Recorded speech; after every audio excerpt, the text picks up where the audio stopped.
Okay, good evening, ladies and gentlemen. Good evening, everybody in Jakarta time, and good morning in South Dakota. Thanks again to Brian Stambaugh to join with us to share a very excellent topic about NMR permeability. So again, I'm welcoming all of you to join in this SPE and SPWLA technical discussion group. So before we start, I would like to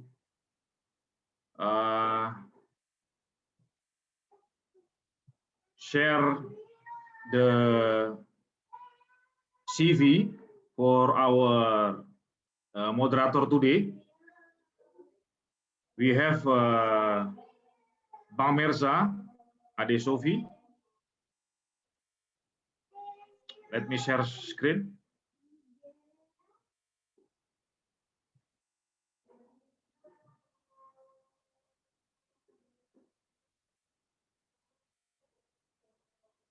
So Bang Mirza Media Adesofi is a senior geologist at Schlumberger, has more than 10 years experience, currently working as a senior geologist in Schlumberger.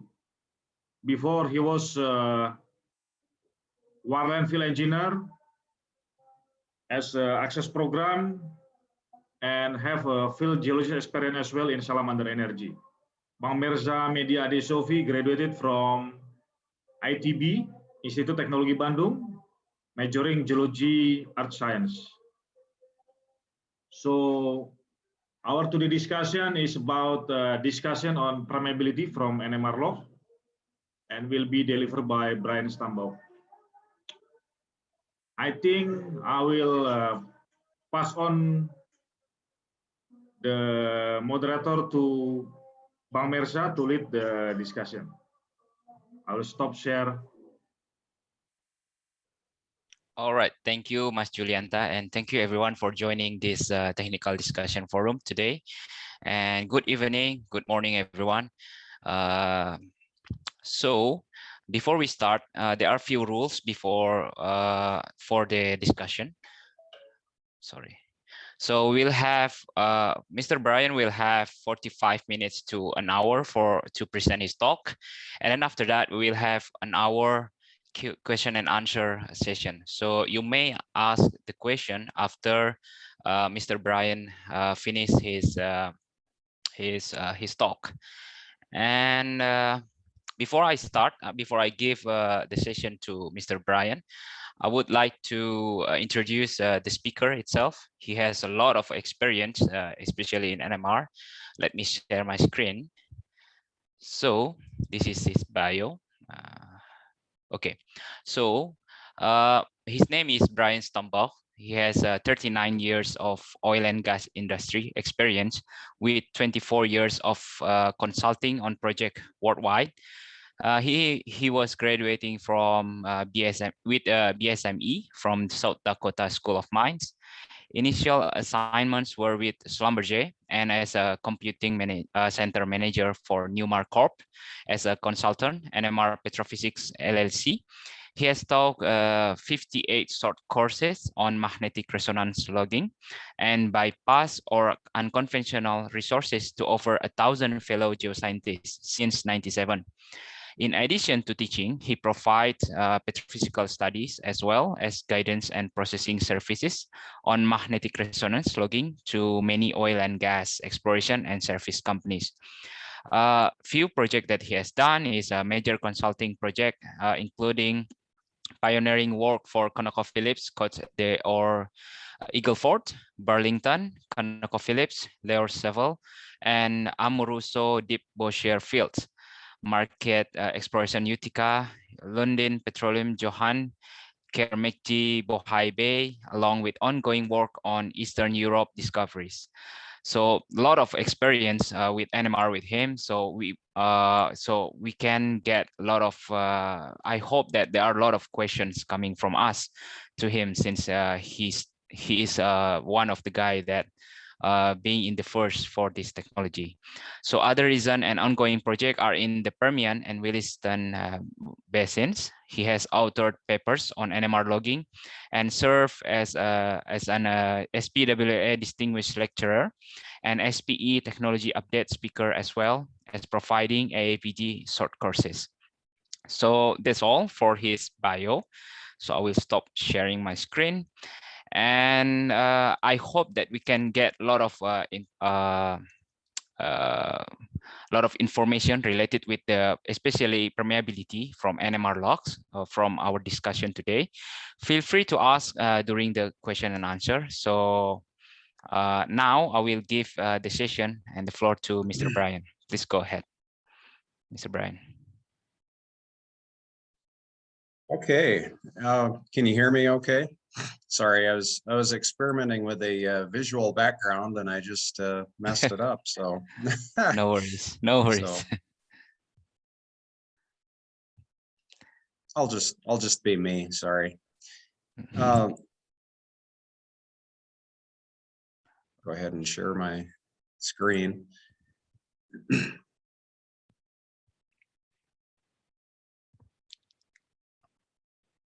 Okay, how's that looking?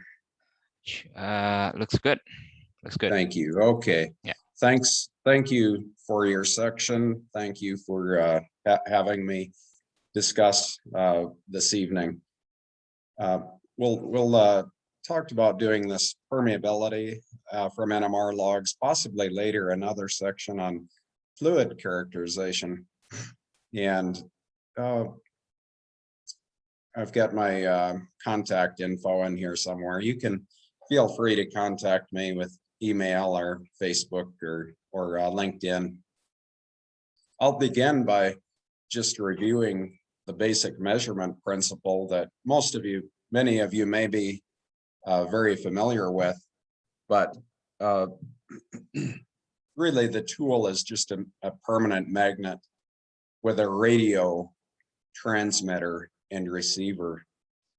And the steps in it, the magnet, as you're logging, or in a stationary mode in a lab setting, or stationary mode in the borehole, the permanent magnet in the tool polarizes the hydrogen nuclei. This picture shows a north and south orientation to the magnet, as if you visualize it as a logging tool, the top being north and bottom being south. That's not really how the tool is. It's just a representation of a magnet. It's not meant to represent a schematic of the logging tool, but it's a permanent magnet that's powerful enough to polarize the hydrogen nuclei. Some people wonder why it's not an electromagnet.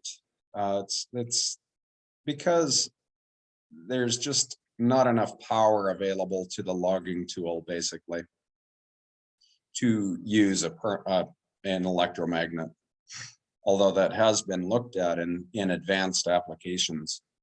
So the magnet polarizes the hydrogen, and then after the hydrogen is polarized, which might take much less than 1 second in very shaly formations, or in very viscous oil, up to maybe greater than 10 seconds in a high porosity, light hydrocarbon, water, basically high porosity, light oil.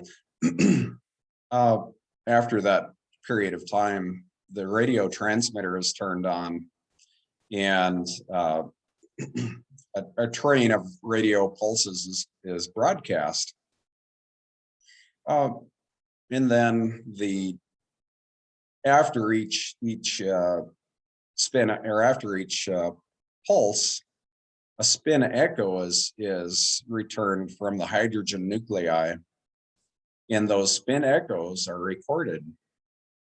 That's really what we're interested in, is the spin echoes. The bottom bottom of the graph here shows that this idea. The red is meant to indicate the RF pulses, the radio pulses. The green is meant to indicate the spin echoes, and these are not to scale. The RF pulses are actually in up to several kilowatts. A lot of energy is transmitted, but the spin echoes are very small in relation, nanovolts. So there's really a signal to noise issue with the tool that must be overcome. Again, the spin echoes are very powerful, kilowatts. The spin echoes are perhaps on the nanovolt level. So it's very tricky to get those spin echo signals out of the noise. But anyway, back to the point is that the permanent magnet polarizes the hydrogen. The RF pulses are transmitted, and you get a decaying spin echo signal, and then you once you do so many echoes, might be 100 or well over 1,000 spin echoes, then the whole process is repeated, and you wait for the hydrogen to recover, repolarize, and repeat the process again. That's the basic T2 experiment. So there's also an experiment called the T1 experiment, but a lot of the logging is T2, so we'll just start with that. Let's see here.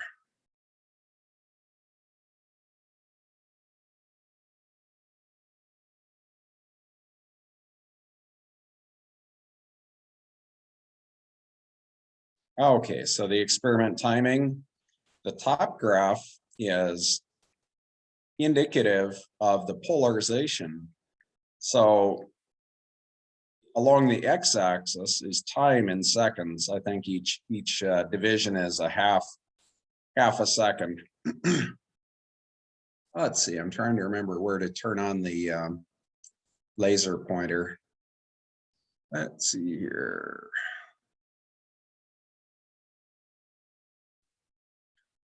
You can right click on the slide. Okay, there you go. Thank you. I was looking at annotation. Okay. Oh, pointer up. Okay. Yeah, pointer up. There you go. Thank you. Thank you. Okay, yeah. It's been a while. So the polarization is indicated by this blue curve. So it's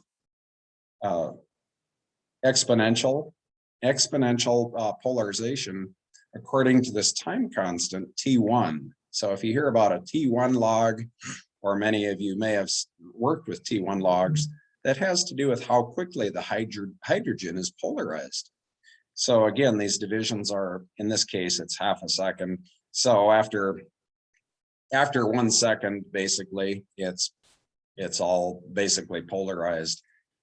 So what happens, a quiz for you, what happens if we start the experiment after just half a second? Well, it's only about 80% polarized, right?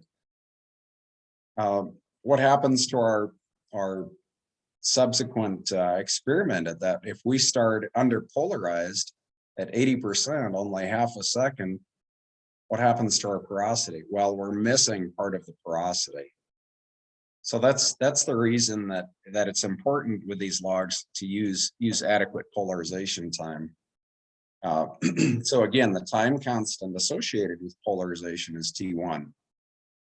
So after that time, you begin these RF pulses as shown in the bottom, they're red.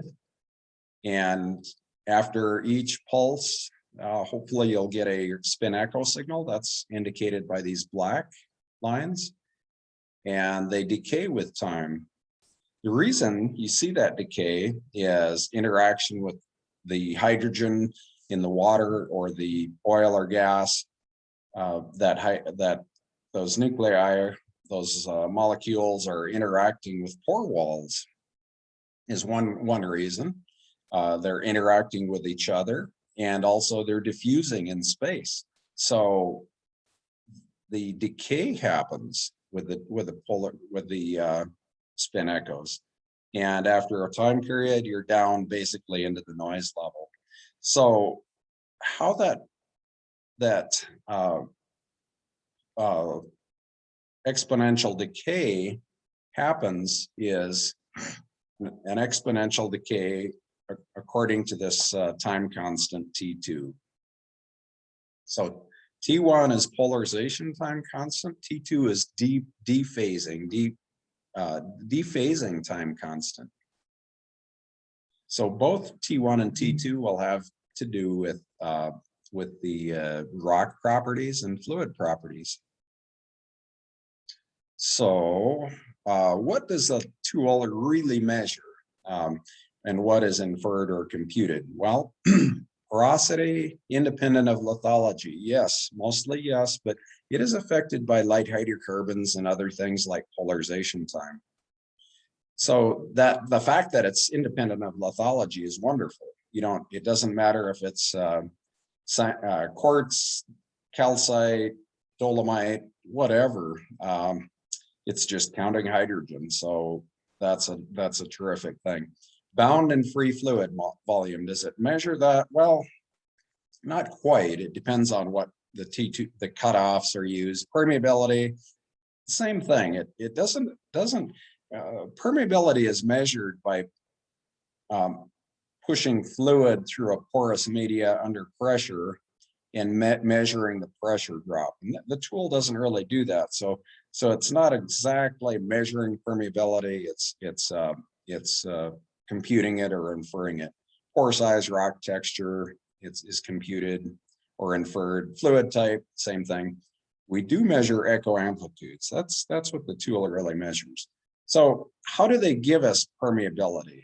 Well, primarily from these two equations. Maybe you're familiar with these. One is the Numar-Coates equation. The other is the Kenyon or SDR model. But they're really kind of similar in a way. We'll look at the Numar-Coates equation. The NMR permeability has in it the porosity divided by a factor called C, raised to the power of A times free fluid over bound fluid raised to B. So there are two components to this equation. One is the volumetric component with the porosity. And then the second one over here, the free fluid over bound fluid, has to do with rock texture. So the ratio of free to bound fluid is kind of a picture of rock texture, and that's what NMR gives us. So these constants can be adjusted based on calibration to core permeability or other permeability. Now the Kenyon SDR model is really similar. It's got a porosity, it's got this volumetric function, it's got the A, B, and C components, but the rock texture is given by this T2GM. What that is the mean T2. So if you're in a shaly formation, the mean T2 is very low. If you're in a high porosity sandstone, for example, the mean T2 may be very much higher. So that T2GM is the textural component of the equation. And then at the bottom, there's other methods of calculating permeability from NMR and modifications to these equations. We'll look at some of those. Maybe you've used some. So the basic tool gives us, the NMR tool gives us these spin echoes over on the right. So that's the spin echoes. And on the left is a gamma ray. So we've got some clean formations here down at the bottom and right here, and then some shales. So what we see let's look at this clean, I think it's a sand or a chalk actually in this example. What we see is that the echoes, there's actually a decay. You can actually see that T2 in the echoes, can't you? Like it has an exponential decay. Do you see that? If you go up into, let's look at the shale right here. Right here, the echoes There's a little bit of decay right there at the beginning, and then it's basically flat. So that's the raw data. That's what the tool really measures, is the spin echoes. And you can actually visualize that in the echo data. And not many people look at the raw echoes, but it's really a good quality control. You can see if they're noisy. And obviously, they're much noisier than those idealized echoes we looked at in the previous slides. Okay, so then there's an inversion that's done, kind of a curve fit to that T2 or to the echoes, and that's where we get the T2. So in this clean formation where there's a decay, it has a long T2. So the T2 is scaled in time. In this typically it's 0.3 to 3,000. This one is 3 to, I don't know why it's 2999, just some artifact. Anyway, say 3 to 3,000 milliseconds. So it's all very long, late T2, probably large pores, clean formation. And if we look up at the shale right here, it's predominantly early T2, right? So that's, you have a very flat decay on the echoes, very early T2. And so that, okay, and then here's porosity. The tool provides porosity. In this case, it's a CMR. CMRP is the porosity. So the scale 0 to 50, so it's about 25% porosity. And then the bound fluid is the gray, the BFV. So that's basically what the tool provides for us. Closer look at the sand, cleaner formations versus the shales. Right here is a shale, and the echoes, very fast decay in a shale, right here, very low T2. In a cleaner formation, there's kind of a bi-exponential decay, right? There's a very fast decay early, then a longer decay, and that is reflected in the T2. It picks up the early T2, actually 3 components right here, 3 components in the T2 right at that point.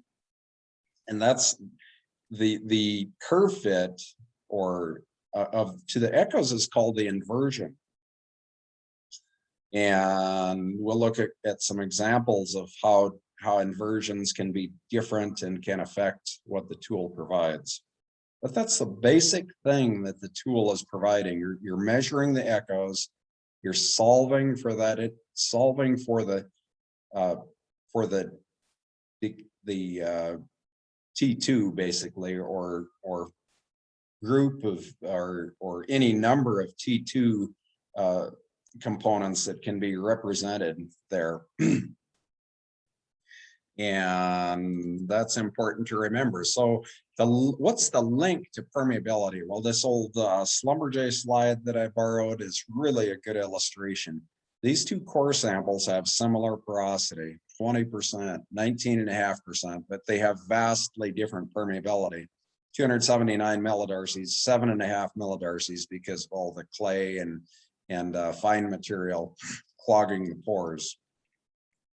Well, before NMR, we didn't really have a tool that gave us that very well. Maybe the SPE would pick it up, but to a density log, these look identical, right? Or to most porosity logs. But the NMR sees it differently. It gives us this T2 or T1. I would see it also, but just for illustration, we'll say T2. So the cleaner rock has a longer T2. And the shalier, in general, in a simple fashion, a lower T2. So that snapshot is the key to why NMR can indicate permeability. And the T2 components, what causes that T2? What causes the different types of decay? There's surface relaxation, that's interaction with pore walls. There's bulk relaxation, that's interaction with neighboring protons, and that's governed by fluid properties like viscosity. Then third is diffusion relaxation, and that has to do with the idea that as you're doing the NMR experiment, the hydrogen is moving around. So you're trying to do these get these spin echoes, but the hydrogen is moving in the pore wall or in the pore. So that's called diffusion, very dominant in gas filled pores. So the overall T2 is a summation of the surface, the bulk, and the diffusion. So that's important to remember.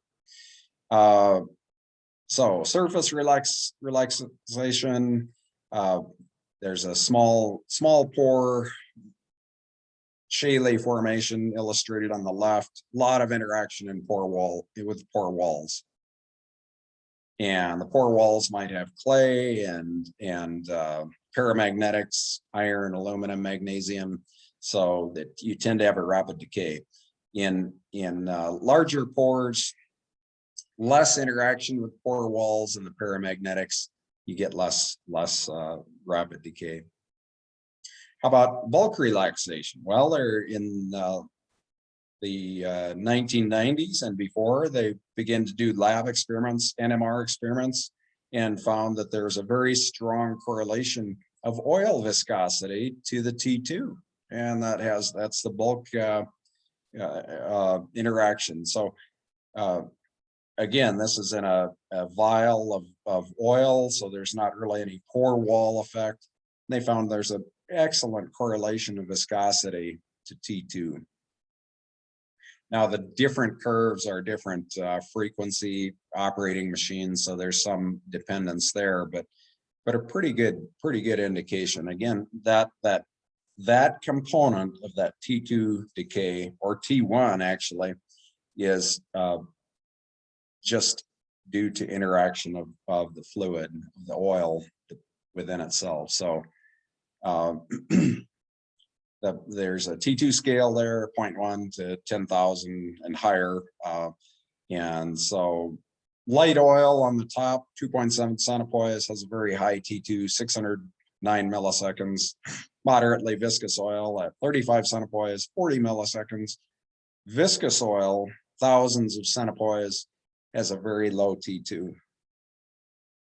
So it's good to think about, not only is that T2 and T1 indicative of rock quality, you also have to think about what fluid is in there, oil, heavy oil, water. Okay, and then the final component, diffusion, is just, again, the hydrogen is moving in space from one point to another, dominant in gas-filled pores. It's a function of the echo spacing and gradient of the tool and different things. So this just indicates the diffusion coefficient. This is from a CMR job planner spreadsheet. The diffusion coefficient is on the y-axis. Gas has a very high diffusion depending on the pressure. It's indicated right here. Water is an order of magnitude lower than gas, somewhat dependent. Temperatures on the x-axis. So water is just dependent on temperature, basically, for a given tool setting.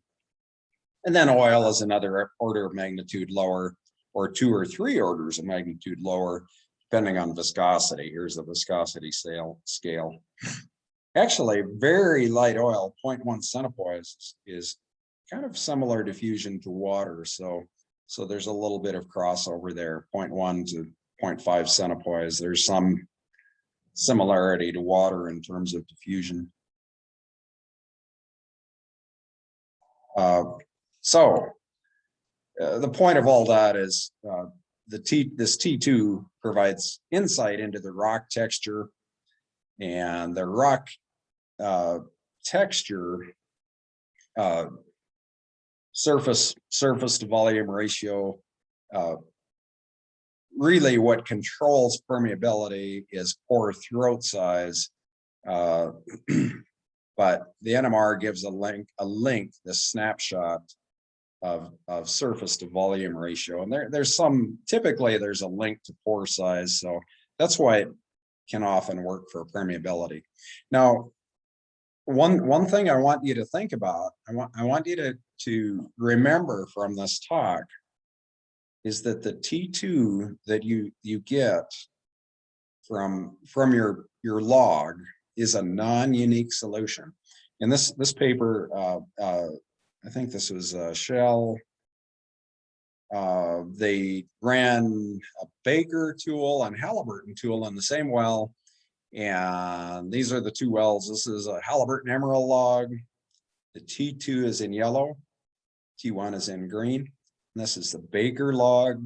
T2 is in yellow, T1 is green. No, the thing I want you to notice is, let's look at the T2. Look at how smooth the T2 is for the Baker log compared to the Halliburton log.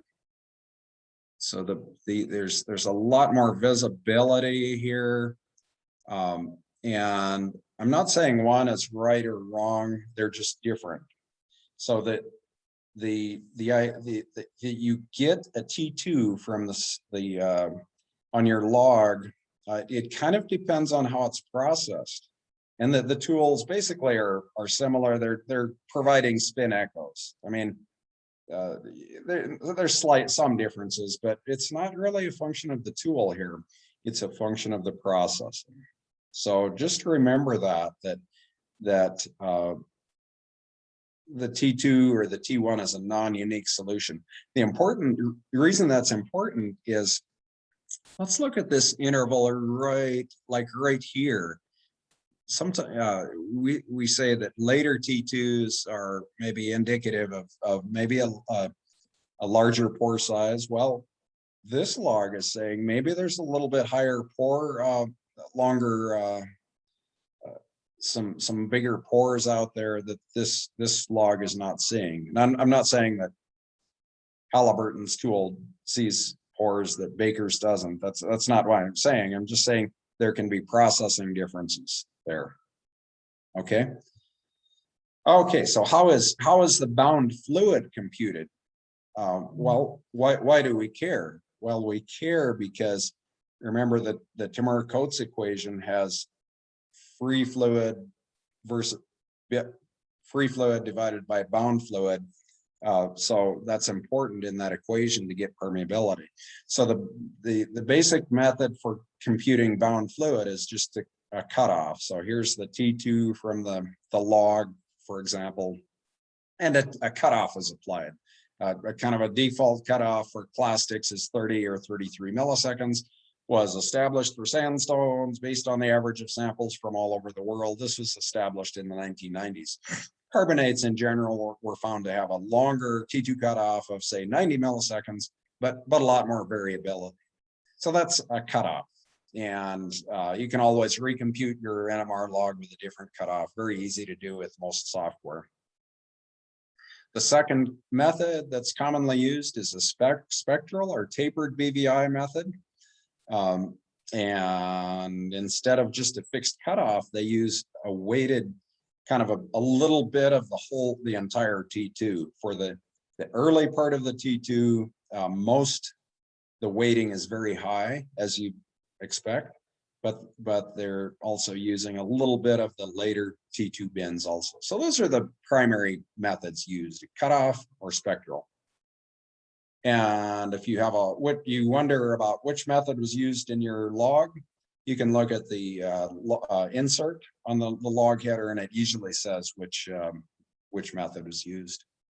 So in summary, the NMR gives insight into rock texture via T1, T2. T1, T2 are non-unique solutions, but are generally stable. Using Numar-Coates or SDR, we can calculate permeability. The T1 or T2 relates to pore size or surface to volume ratio by this equation. Rho times T2 is equal to surface to volume. I didn't talk about what rho is surface relaxivity. Pore size and surface to volume can relate to pore throat size and pore throat size controls permeability. Numar Coates SDR primary perm equations. And the idea is to calibrate the bound fluid volume to core analysis and then calibrate the permeability to core or reference data. So how well does it work? Generally works pretty well in plastics because there's a pretty good relation of surface to volume and pore size to pore throat size in plastics in general.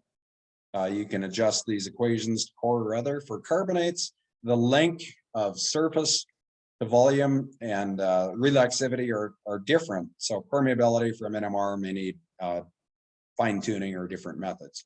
Here's a good slide from Schlumberger showing a nice correlation. Here's the core porosity versus CMR permeability. Very nice fit.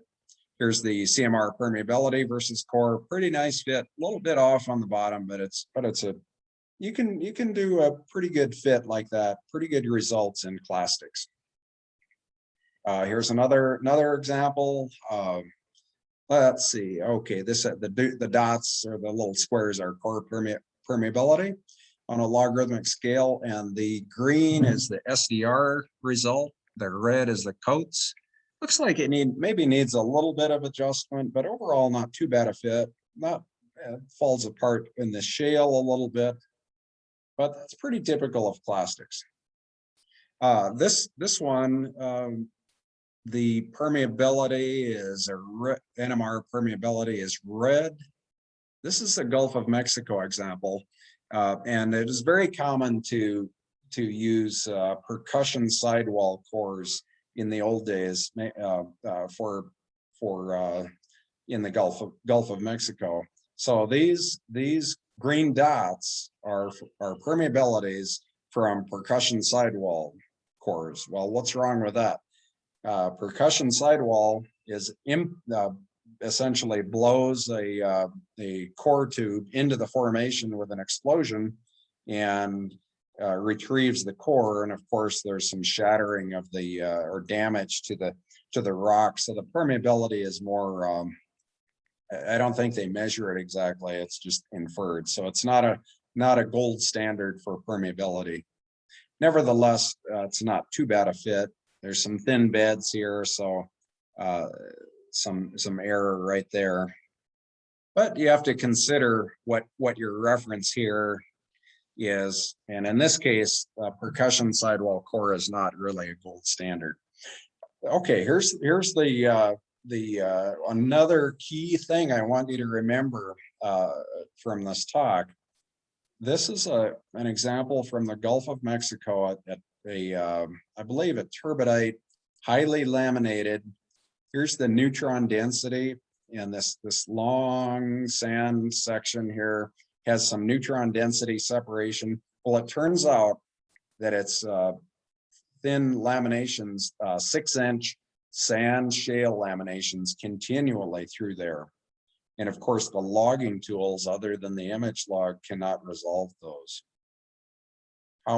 Now the great thing about the NMR tool, it doesn't care how laminated it is. It can be 1 millimeter laminations. It's just counting hydrogen. So the volume of hydrogen that it's seeing is correct, whether it's 1 meter thick or 1 millimeter thick. It's going to see that hydrogen. So it's a wonderful volumetric tool for counting the hydrogen. Now there might be some correction needed for hydrogen index, say if it's a gas or a very light hydrocarbon, but it's at least you've got the volume of hydrogen. Now, what's the problem with permeability though, in this case from NMR? So think about that. So it's 6-inch sand shale laminations. The NMR tools don't have that bed resolution.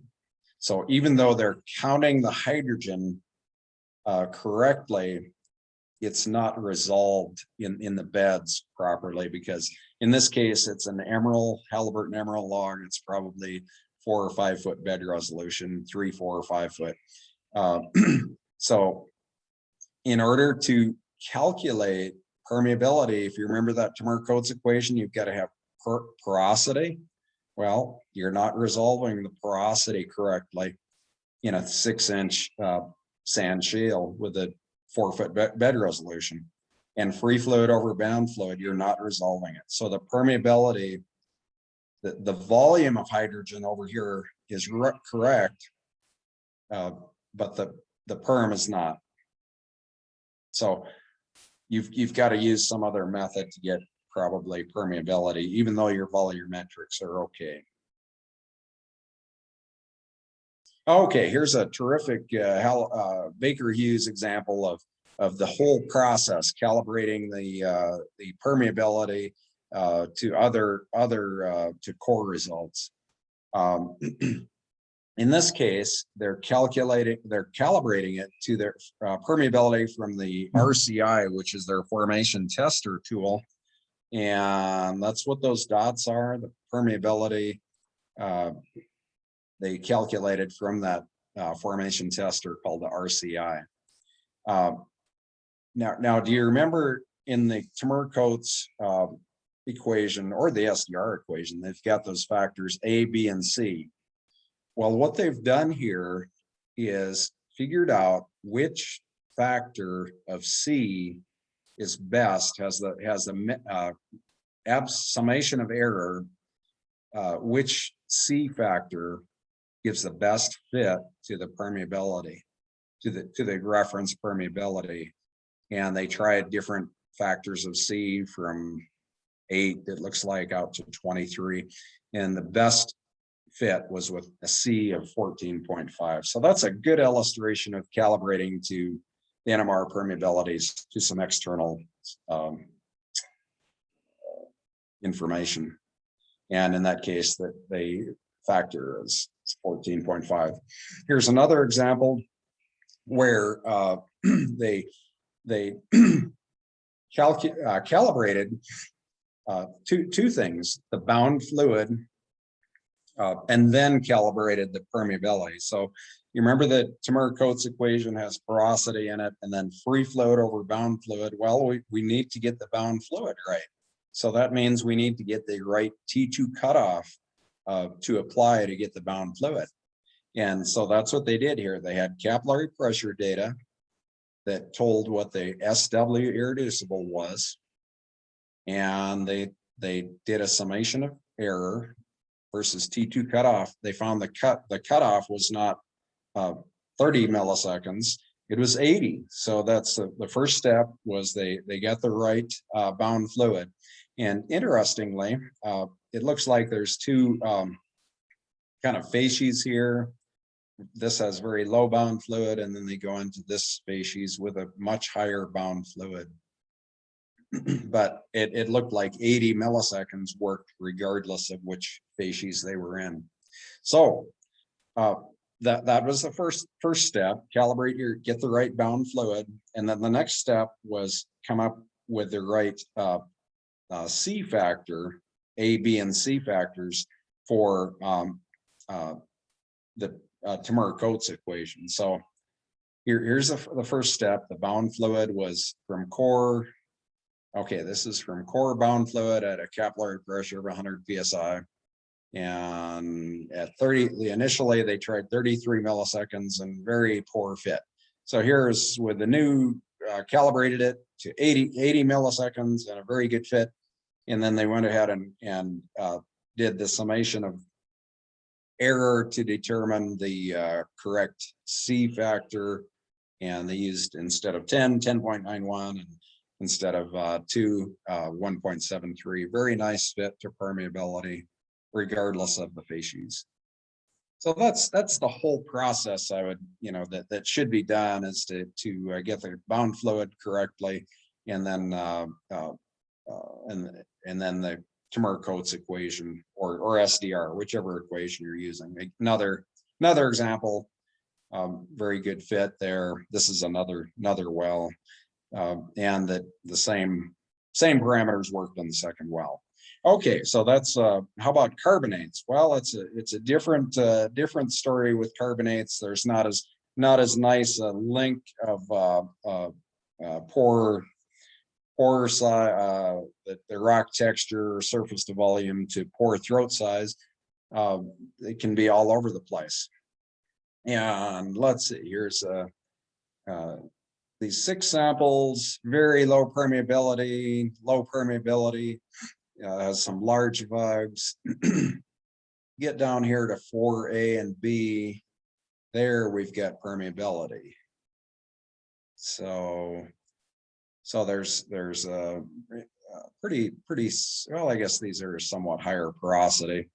And here's the lab NMR on these samples. So what they observed is that the very low permeability examples, very low permeability cores with the large vugs had this very late T2, large T2 peak very late. The ones with good permeability, this 4A and B, and to some extent number 3, had a different kind of a T2 pattern. In other words, they had this lower, less amplitude in the late T2 peak, and kind of a different pattern on the T2. Now, I will say that the initial Numar-Coates equation permeability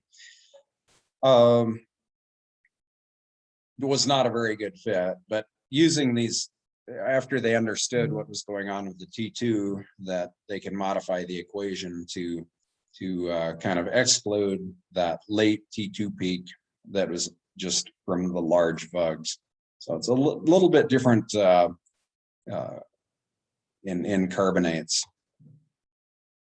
This is an example of using Stoneleigh permeability, and I've just got a couple more examples and I'll wrap up here.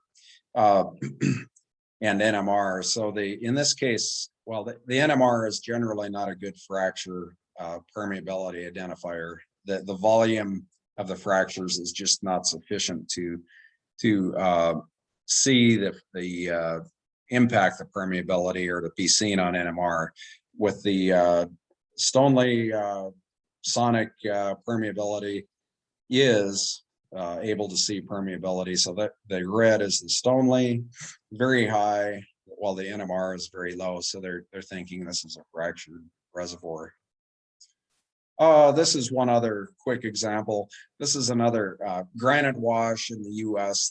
The Numar-Coates equation is shown in black, the black triangles. So predicted production versus actual, not a good correlation. So what they did is modified the Numar-Coates equation and used a weighting factor for certain bins. They noticed in the granite wash that certain bins were correlative to permeability, so they applied a weighting factor to each bin. So again, they've just adapted the equation to the basic equation to work better in a given formation. The last one is summation of echoes. There's Schlumberger. Well, basically all the service companies have what they call a summation of echoes permeability. That's a high resolution permeability indicator. They realized that whether it's high porosity or better rock texture, you had a larger envelope of echoes, and so that's basically they look at just a snapshot of the echoes at a given depth on a high resolution, and come up with a high resolution. In this case with the CMR, it's 6 inches, high resolution permeability, but it's kind of not quite as repeatable as the normal permeability. So this is at 6 inches, 9 inches, and the standard SDR equation. So with that summation of echoes, permeability. It's a higher resolution, just looking at the individual echo trains on a high resolution basis. All the service companies have that. So, and finally, just think about the different permeability, different frames of reference, conventional cores versus rotary sidewall cores versus production tests, and drill stem tests are looking at a larger part of the formation. The well logs are kind of in between those as far as how much formation they're looking at, and that permeability to air is greater than that of liquid, and effective permeability. That's just some things to think about.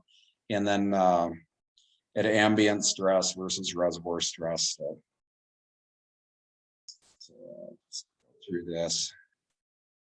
And yeah, that's just the summary.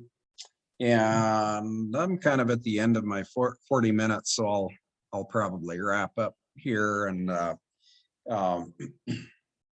just that's the summary. And let's say I've got a little bit on the different logging tools, but I'll save that for the next next talk. Again, the NMR gives you rock texture, insight into rock texture via that T1 or T2. And remember that T1, T2 are not unique solutions, but are pretty stable answers. The Timur-Coates SDR equations are the primary permeability equations. And the T1, T2 relates to pore size or surface to volume ratio. And then the that can relate to pore size, usually does pretty well, especially in plastics. But that pore throat size is what controls permeability.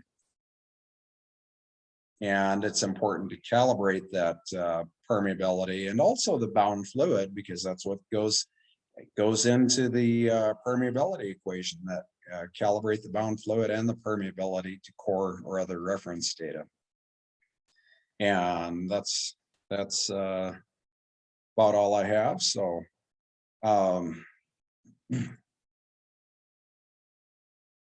I'll leave it open for questions. I know it's a lot of material in a short time. Thank you. Well, thank you, Brian. Thank you very much.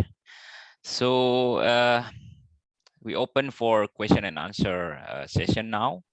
If you have any question, feel free to type that in the chat room, or let me know if you want to talk directly with Brian. Please go ahead. Okay, before we start with the question and answer, Brian, I actually have a question.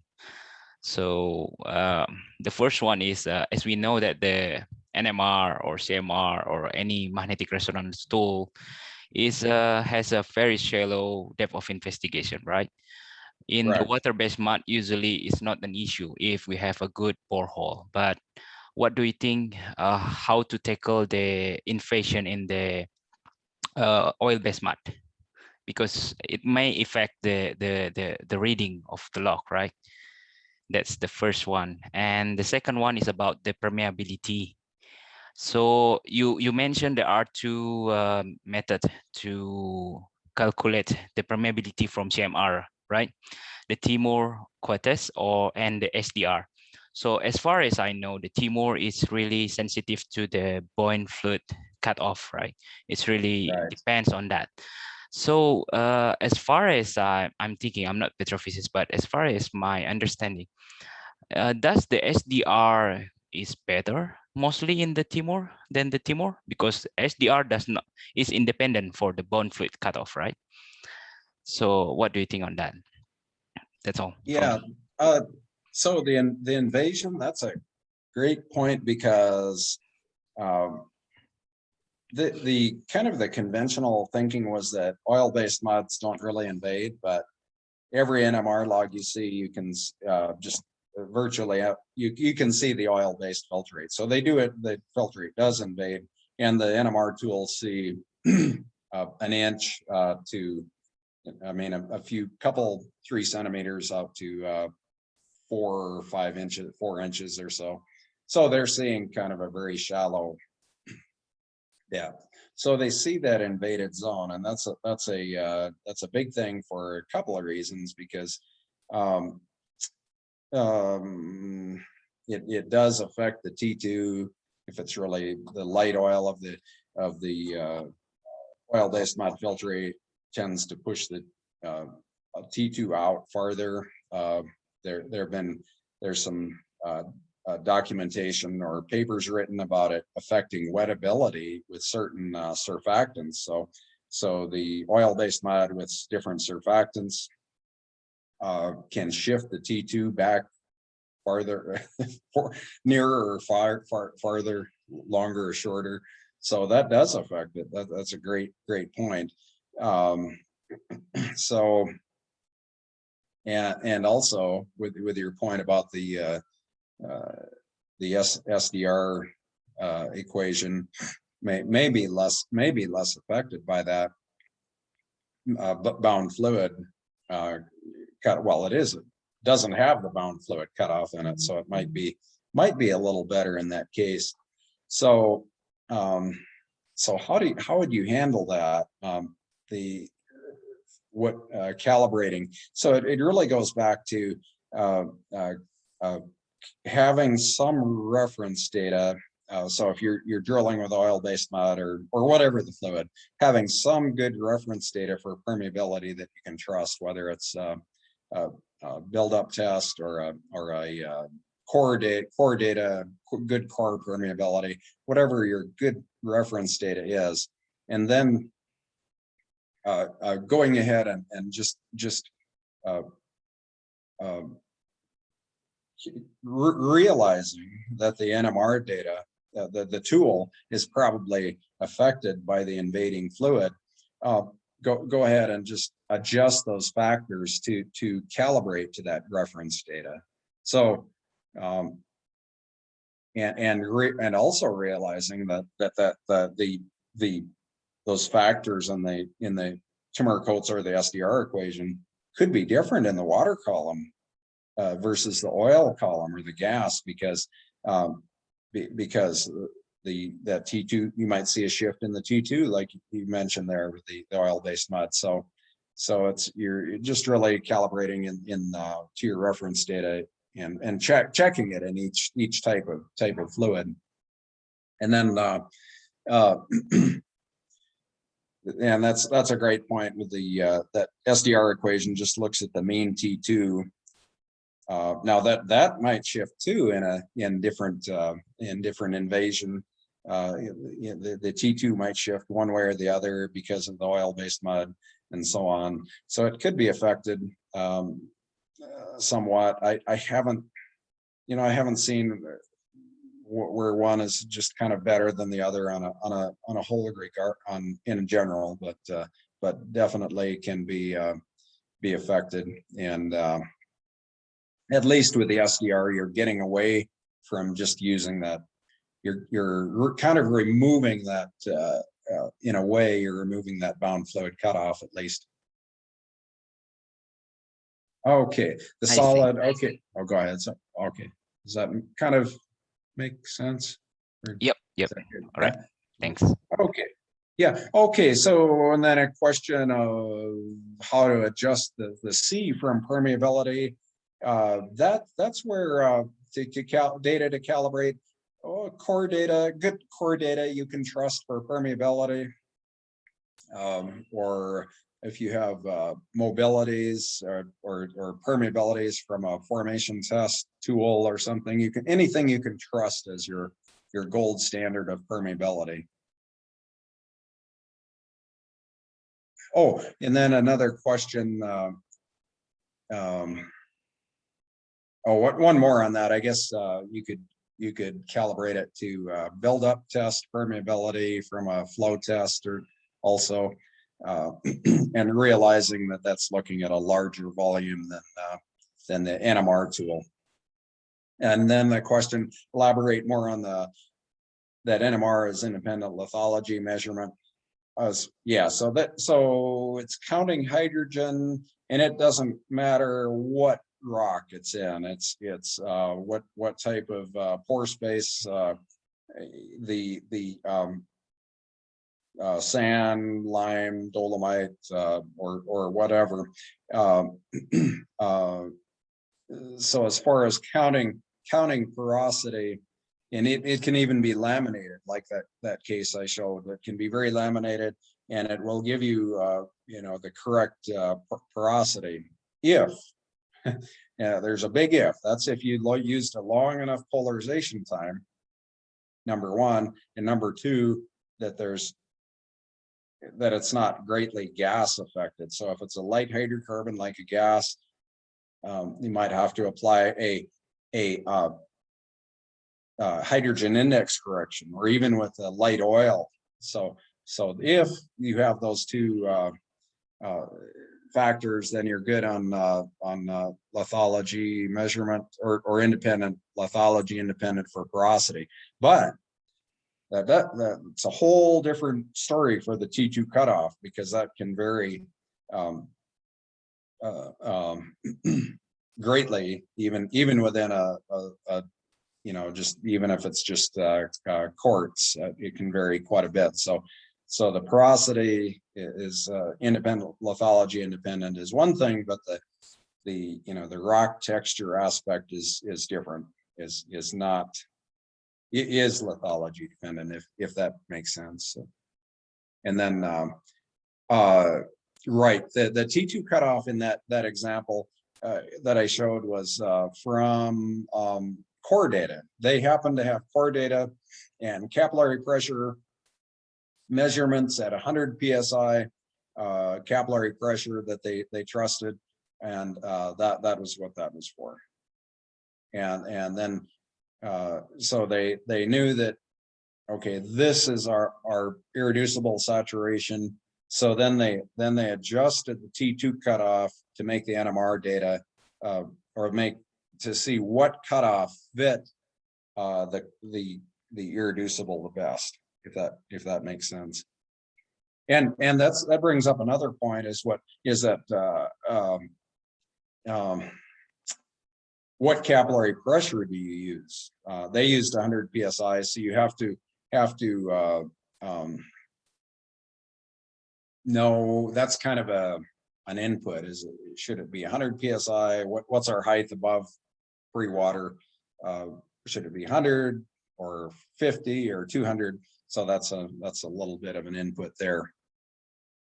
And then we had a question from the MRX Emerald example, where they had the two tools in the same well, have the same trend T1, T2, but different on the cloud echo signal. And that it's all in the processing. Yeah, the echoes are probably similar, and the tools are basically similar. Echoes are echoes, basically. There's something called regularization that's kind of a smoothing function in the inversion that can greatly affect the smoothing of the T1 and T2. And the service companies want to give kind of a consistent result worldwide, so they kind of you maybe use a consistent inversion there. So I think it's more in processing. And let's see, and you can reprocess the echo data. I use Logic software. Geolog can reprocess echo data. Maybe some other. So you can take the raw echo data and reprocess it. Any progress on NMR and drilled with oil-based mud and carbonate reservoirs? There's some there's a lot out there. On that, there's a lot of interesting papers in carbonates. A lot of the recent papers have to do with just looking, instead of trying to figure out the T2 cutoff, for example, from or rock type, from or T2 cutoff from core data, for example, just looking at the data and looking for pattern, kind of pattern recognition in the or cluster analysis, and kind of relating that to rock type. A lot of recent papers in that regard, and I'm trying to think of some specifically with respect to oil-based mud and carbonates. Trying to think of anything. Yeah, I can't think of any more specific to that one. And yes, and the T2 cutoff depends on lithology, mostly sandstone 33, and that limestone has the typically larger cutoff, 90 milliseconds. It is pretty typical. Yeah. Yeah, so how to get high resolution NMR results so we can calibrate with thin bed measurement from image. The CMR, I think, has a 6-inch antenna, if I remember correctly.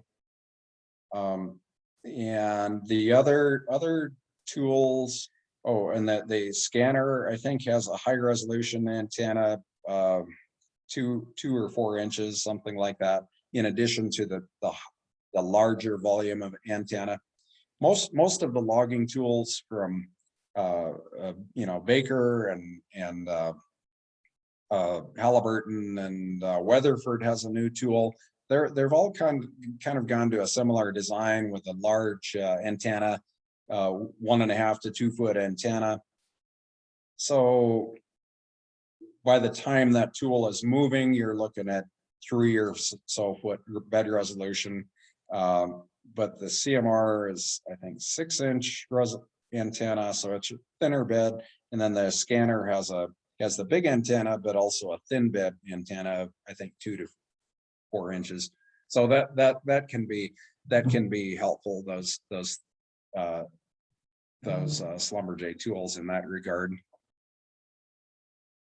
Also for high resolution, you can reprocess with techniques like that summation of echoes that just looks at a single pair of echo trains on a high resolution basis. So in reprocessing the echo data, there's something called a running average. Typically with the CMR, it's 3 pairs of echoes are stacked. So you can reprocess the echo data and increase that so you get better repeatability to 5 or 7, or you can decrease it. So if you have raw echo data, you can get a higher resolution by not vertically averaging it. Cool. Any more question? So if you want to ask, there is a question from Hardika. Does NMR log acquisition has to be accompanied by core laboratory NMR analysis to calibrate the T2 cutoff? How far or off the sensitive it will be if we assign wrong T2 cutoff? Okay, yeah. You don't have to do lab NMR to calibrate the T2 cutoff in every case. For example, let's say you're in a reservoir that has been studied a lot, and from prior core analysis, maybe you have capillary pressure data or something. You know that the irreducible water is 30%, for example, from prior data, or you've studied it and you know that's then you can just take the NMR data and adjust the cutoff so that the irreducible saturation is 30%.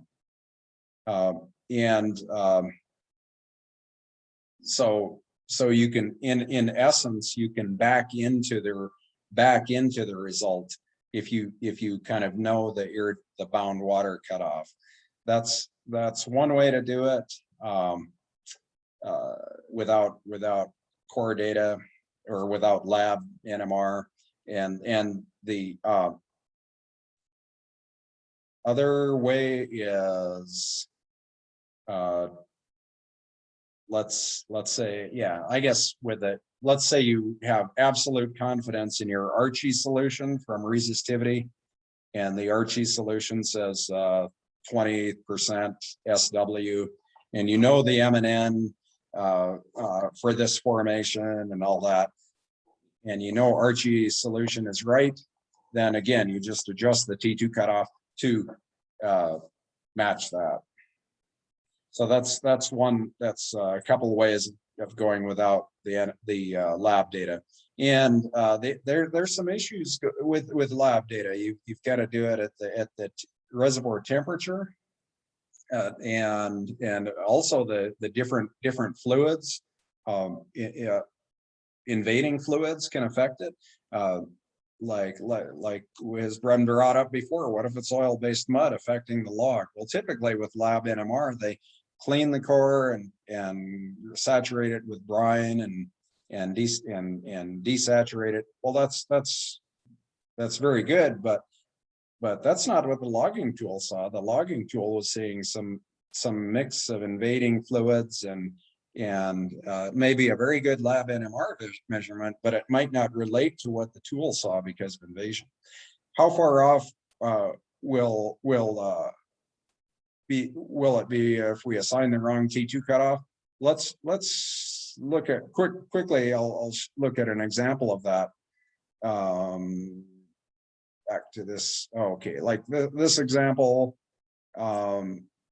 Okay, let's see here. In the clean sand. Oh, let me go up one couple more here.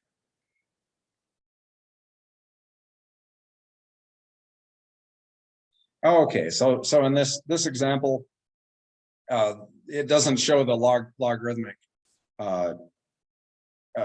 track here, but if we use but let's say 30 milliseconds is right there, for example, and let's say we use 30 versus 50 versus 80. Well, it doesn't matter right here because it's all free fluid. It's way out in T2 space, so it probably doesn't matter if we use it won't have a lot of, in this case, whether we use 10 milliseconds or 100, it probably won't affect it.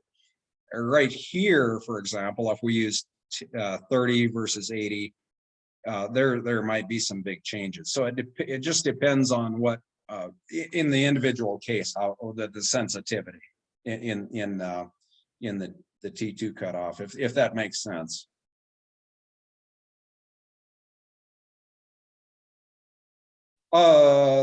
Typically, can the NMR data be calibrated core data from one or two wells in a field? Must it be calibrated with the same well? Well, let's see how to. If the rocks are fairly homogeneous across the field, you have it should be ideally it would be from the same well, but you can use nearby wells for permeability reference and probably for NMR. So ideally the same well, but you can use nearby wells. So. Yep. And then, true. Okay, that mentioned calibrate the bound fluid volume to core, and then calibrate the permeability. So they're really different steps because the bound fluid is computed from. Sorry for the noise on that.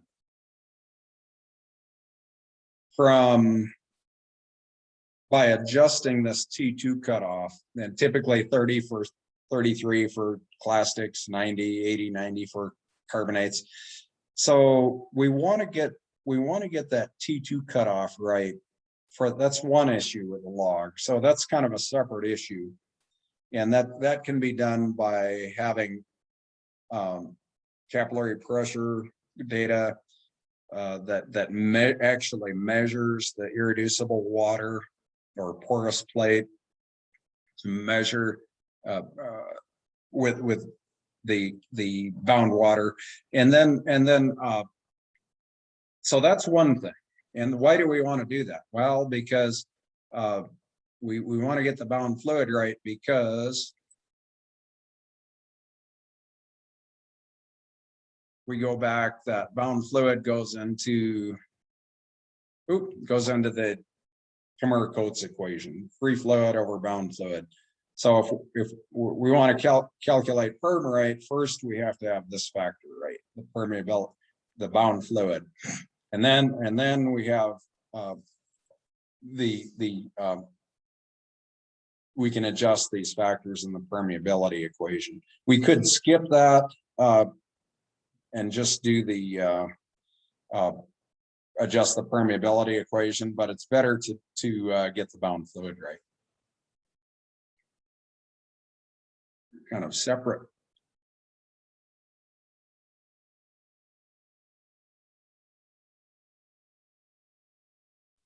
Okay, what's the critical parameter input for planning to get good NMR log data?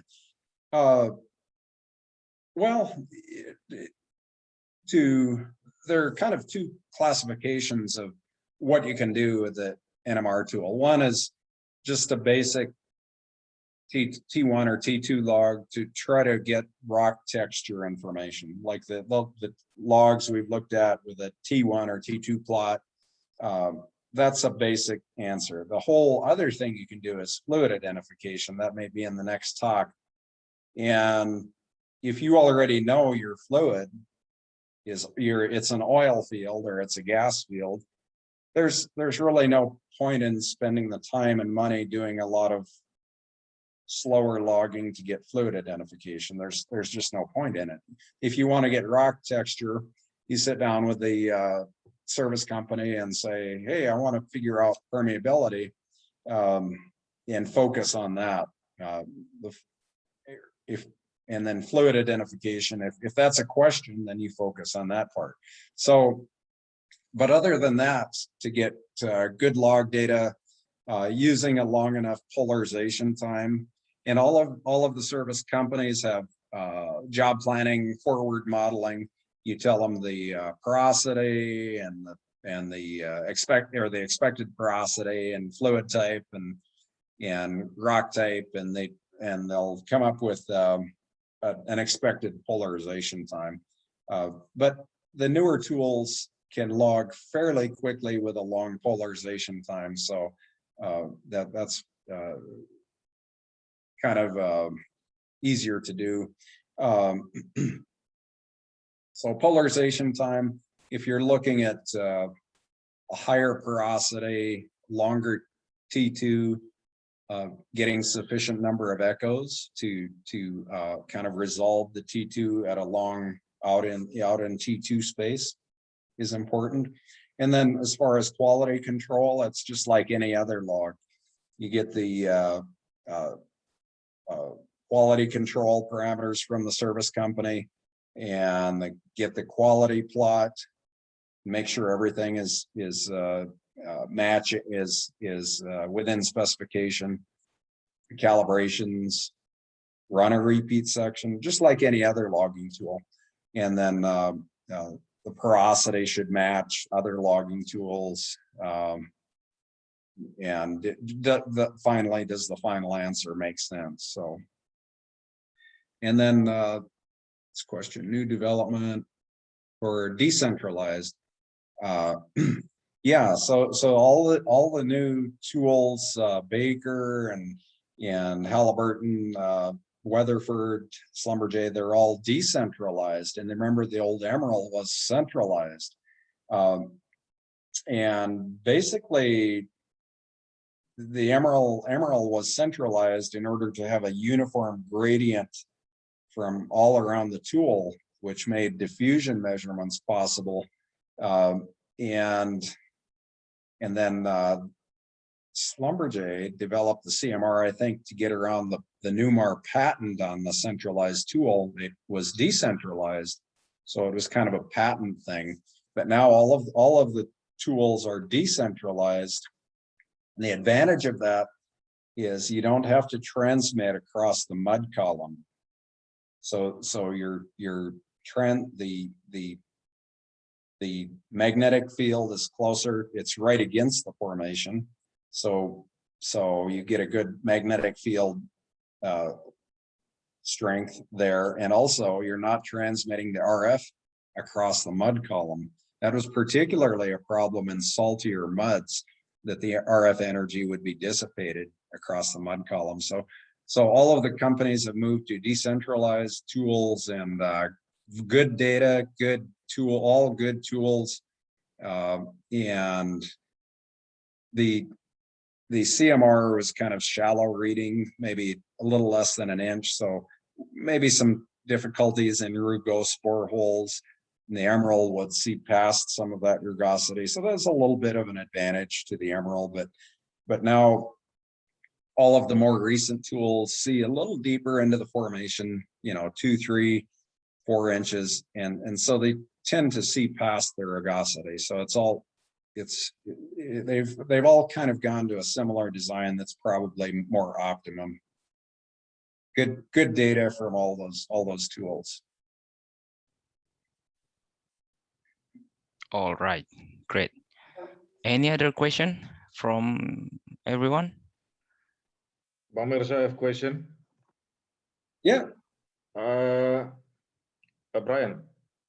question on how to calibrate the PC measurement, capillary pressure, with the NMR result as you showing up in the slide.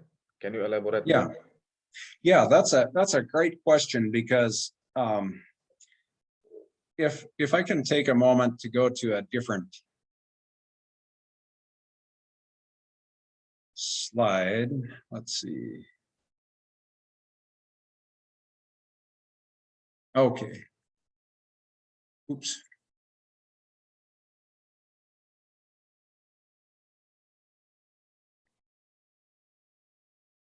I'll have to find it. Let's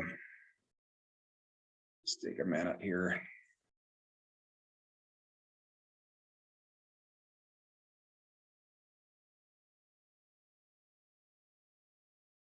Okay, this is the slide I was thinking of.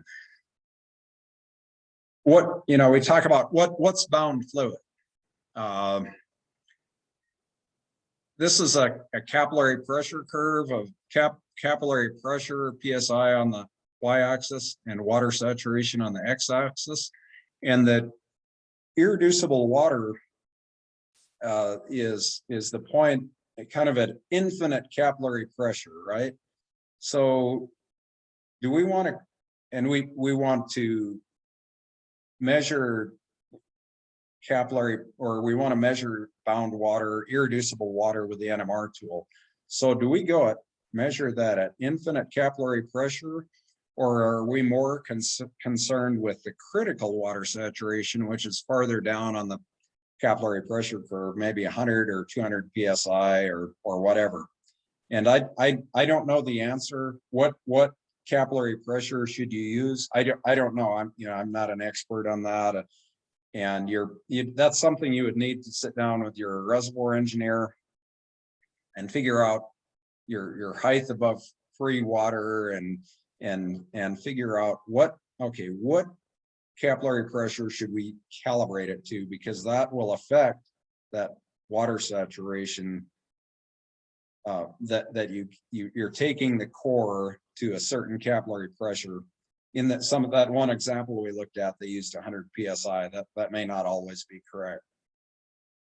So let's say you do select 100 PSI as appropriate for your reservoir, and they'll take some core data or core and saturate it with a brine solution and measure the NMR T2, and then go ahead and desaturate it to a certain capillary pressure that we'll say 100 PSI, and then measure the T2 again. And the place where those curves depart is the T2 cutoff, or that capillary pressure. Does that make sense? Is that what you were asking? Yeah, so mostly we have a big challenge when try to calibrate, which is our PC already calibrate enough or not. That's why when you're showing that NMR logs can calibrate, so the irreducible water saturation here will be calibrated from BVI. Then BVI, we can get the SW critical, right? This is what you are trying to say with us. I think so. Yes. Yeah. Okay. Yeah, and that's kind of the question. What capillary pressure should you calibrate to, I guess? And that I don't know the answer to. All right. Is that answering the question, Mas Bang Jo? Yeah. Oh, yeah, thanks, cool. Thanks, Brian. Right. Yeah, hopefully I meant to share that screen. I don't know. Oh, okay. Oh, it did show that. So good. Okay. Cool. Any other question from anyone, guys? Before we close the session. All right, if there is no more question, I would like to say thank you to Mr. Brian Stambaugh for his time to share his experience and knowledge in the NMR, especially for permeability. Soon we will have next session to characterize fluid from NMR. The time will be announced later. So before we close this session, I would like to ask you to open your camera, so we will have a selfie before we end the session. Please go ahead.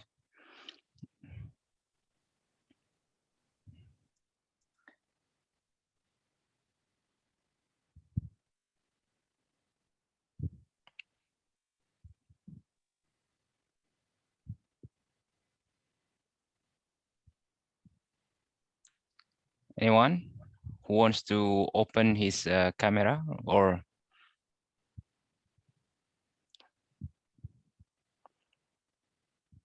Okay.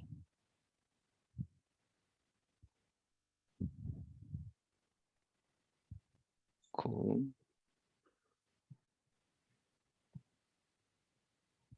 Okay, it's coming. It's still coming.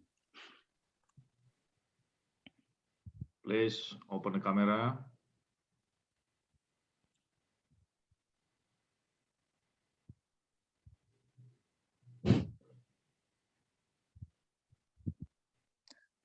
All right. I think we can start it now. Yeah. Okay. Please smile. 1, 2, 3. Okay, one more time. 1, 2, 3. All right. So thank you very much for your time, everyone. So I hope that we can get a lot of a lot of knowledge from Brian, and we will see you soon on the next session for the NMR. Thank you. Thank you. Bye. Thank you, Bang Merza and Pak Brian. Again, thanks to all participants. And on behalf of SP Java and SPWLA Indonesia, I would like to say thanks to join this session. Please keep 5M, tetap jaga kesehatan during pandemic COVID-19 situation. And see you guys in the next TDG. Thank you. Thank you. Thank you. Bye. Bye, everyone. All guys, have a nice day. Have a nice day for you too, and have a great evening.